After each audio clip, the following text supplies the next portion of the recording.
Ayan guys, ang aking nanay. Hindi ka, tanawin mo yan ang solar ko ho. Asan? Ha?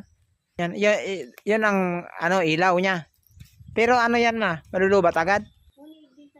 Asan yung ilaw? Solar lang gamit ng nanay ko dito guys. May ilaw ako sa luwas. Ayan guys, solar lang ang gamit ng nanay ko dito. Yan sa luwas. Pag kuya naman, hindi naman sa laog. No. Ayan ang gamit ng aking nanay dito, solar. Siya lang mag-isa dito nakatira. Ayan ang nanay ko, mag-isa lang siya dito sa bahay na to. Ang tigbabakal ko ho niyo. Ano yan? Ayan. Ginagawa mo lang? Iyo, babakal ho. Mga basahan? Babakal ko 50. 50 Tapos isa. ho, 20. Aba, 25. dami mo palang sideline dito eh. Ganyan. Tapos nag-aalaga ka pa ng baboy. Alaga akong baboy,